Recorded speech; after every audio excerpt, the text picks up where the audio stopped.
Hello everyone, welcome to my YouTube channel. Let's qualify CTET. নমস্কাৰ মই ফাল্গুনী পাঠক আৰু মই জুৱা 2026 ৰ 8 ফেব্ৰুৱাৰীত হৈ যোৱা CTET পৰীক্ষাত 122 নম্বৰ পাই কোৱালিফাই কৰিবলৈ সক্ষম হৈছিলো আৰু আপোনালোকে আজি ভিডিওটো থাম্বনেইল চাই নিশ্চয় গম পাইছে আজি ভিডিওটো কিহৰ ওপৰত হ'বলৈ গৈ আছে তো মই নিজে যেতিয়া এক্সাম দিছিলো তেতিয়া মই কেনেকুৱা ধৰণৰ ষ্ট্ৰেটেজি ফলো কৰিছিলো তাৰ বিষয়ে আমি কিছু আলোচনা মোৰ হাতত সময় কম আছিল মাত্ৰ 27 দিনত মই পঢ়িছিলো কিন্তু আপোনালোকৰ হাতত 27 দিনতকৈ বহুত বেছি সময় আছে আমাৰ হাতত কমেও এটা 40 ডেজ এটা আছে কিন্তু সেই 40 ডেজৰ ভিতৰত আমি কেইটামান দিন মাইনাস কৰি 36 ডেজ এটাৰ ষ্ট্ৰেটেজিৰ বিষয়ে আমি আজি এই ভিডিওটোত আলোচনা কৰিম এতিয়া চাব ধৰি ললো আমাৰ হাতত 36 ডেজ এটা আছে হয়নে এতিয়া এই 36 ডেজত আমি কি কৰিব লাগিব প্ৰথমে আমি 36 ডেজটোক আমি দুটা ভাগত এনেকৈ ভাগ কৰি ললো তো দুটা ভাগত ভাগ কৰি লোৱাৰ পিছত প্ৰথমে আমি কেইটা দিন ৰাখিলো ইপিনে আমি ৰাখিলো 20 days আৰু এইফালে আমি 16 days আমি 36 daysক এনেকে ভাগ কৰি লম দিনবিলাক তো প্ৰথম 20 daysত আমি কি কৰিব লাগিব প্ৰথম 20 daysত আমি অকল আমি কনসেপ্ট বিলাক পঢ়িম কনসেপ্ট কি আমাৰ সিডিপি ম্যাথছ ইভিএস আমাৰ ল্যাঙ্গুয়েজ 1 ল্যাঙ্গুয়েজ 2 বা আমাৰ যিসকল এমিৰ এক্সাম দিব তেওঁলোকে সিডিপি বা science maths social language 1 language 2 এইখিনি আমাৰ কনসেপ্ট খিনি আমি প্ৰথম 20 ডেজত আমি ক্লিয়াৰ কৰি লম তো এতিয়া কনসেপ্ট খিনি আমি ক্লিয়াৰ কৰিব লাগিব 20 ডেজত কিন্তু আমি কোৰ পৰা কনসেপ্ট খিনি পঢ়িব লাগিব তো আমি কি কৰিম প্ৰথমে তো আমাৰ হাতত যেহেতু সময় একেবাৰে কম আমি কি কৰিম আপোনালোকে কি কৰিব আপোনালোকে হাতত যেহেতু সময় একেবাৰে কম আপোনালোকে যিমান পাৰে আজিৰ পৰাই মাৰাথন ক্লাস বিলাক সোৱা স্টাৰ্ট কৰি দিওক প্ৰত্যেকটো টপিকৰ ওপৰত সিডিপিৰ ওপৰত হোক বা আমাৰ প্ৰত্যেকখন সাবজেক্ট যিবিলাক ইভিএস আছে বা আমাৰ সায়েন্স ম্যাথ যিমান আছে সকলোবিলাক সাবজেক্টৰ আপোনালোকে মাৰাথন ক্লাস সোৱা আৰম্ভ কৰি দিওক নেক্সট আপোনালোকে কি কৰিব মাৰাথন ক্লাস বিলাক ধৰি ললো আমাৰ মাৰাথন ক্লাস বিলাক ধৰি ললো আমাৰ 6 পৰা 4 পৰা 6 ঘন্টা এটাৰ ভিতৰত ধৰি ললো এতিয়া আপোনালোকে কৰিব লাগিব কি আপোনালোকে এই 36 ডেজত ডেইলি পঢ়াৰ নামত কমেও 6 পৰা 7 ঘন্টা এটা দিব লাগিব মই যেতিয়া 27 ডেজত প্ৰিপাৰেচন কৰিছিলো তেতিয়া মই 8 পৰা 9 ঘন্টা এটা পঢ়াৰ নামত ডেইলি মই দিছিলো সেই কেদিনত আপোনালোকৰ হাতত যেহেতু অকনমান হলেও সময় বেছি আছে আপোনালোকে 6 পৰা 7 আৱাৰ এটা পঢ়াৰ নামত ডেইলি আপোনালোকে দিব লাগিব তেতিয়াহে আপোনালোকৰ 36 ডেজত এইখিনি কোৰ্স আপোনালোকৰ কমপ্লিট হ'ব তো এইখিনি সময় আমি কেনেদৰে ভাগ কৰিম চাব ধৰি ললো আমাৰ মাৰাথনৰ নামত আমি দিলু এতিয়া 4 আৱাৰ আমাৰ টোটাল আমি দিনটোত পঢ়িম আমি 6 to 7 আৱাৰ তো 4 আৱাৰ এটা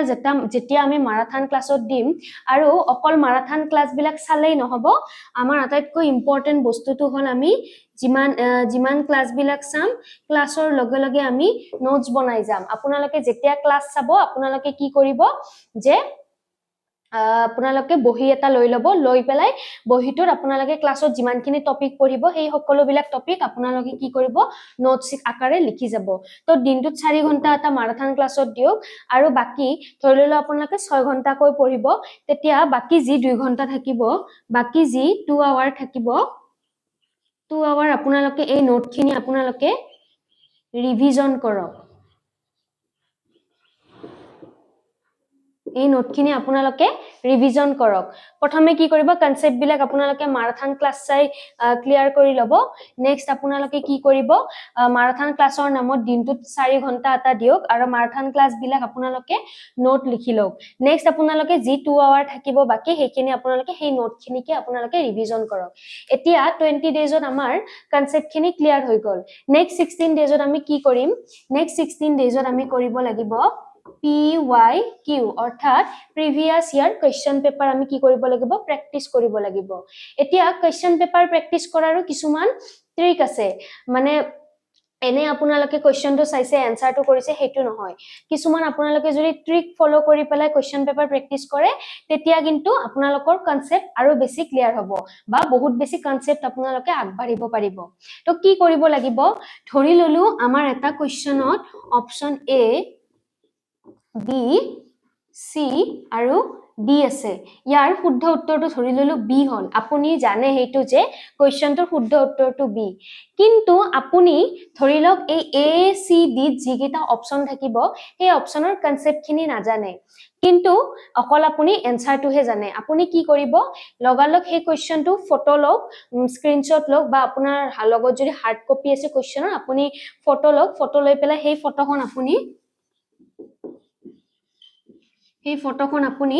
গুগলত আপুনি আপলোড কৰি দিওক আৰু তাত লিখি দিব যে এই কোৱেশ্চনটোৰ কাৰণে বি এনসাৰটো যে হল বি অপচনটো যে হল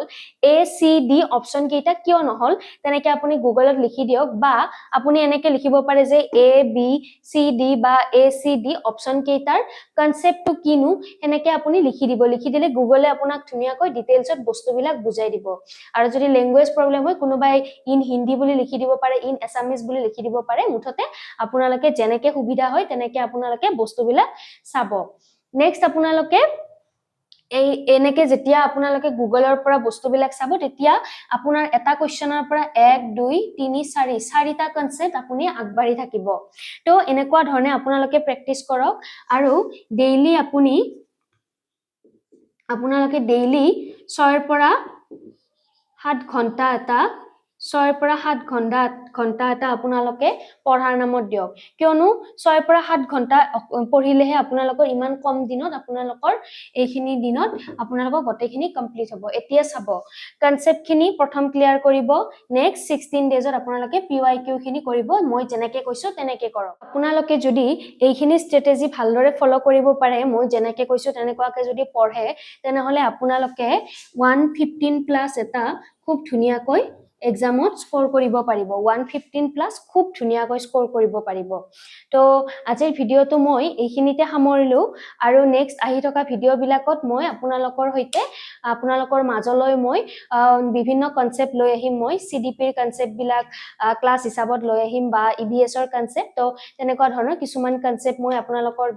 আগলৈ ক্লাস হিচাপত লৈ আহিম মই যিবিলাক ক্লাস আনিম খুব সহজ সৰল ভাষাত আপোনালোকক বস্তুবিলাক কনসেপ্ট বিলাক বুজাই দিম আৰু লগে লগে কনসেপ্টৰ লগে লগে আমি ক্লাস বিলাকত কিছুমান ট্ৰিক শেয়াৰ কৰি যাম যাতে আপোনালোকে কনসেপ্ট বিলাক ভালদৰে বুজি পোৱাৰ লগতে আপোনালোকে মনত ৰাখিব পাৰে তেনেকুৱা ধৰণৰ বহুত ট্ৰিক আমি ক্লাসৰ মাজে মাজে আলোচনা কৰি যাম তাৰ বাবে আপোনালোকে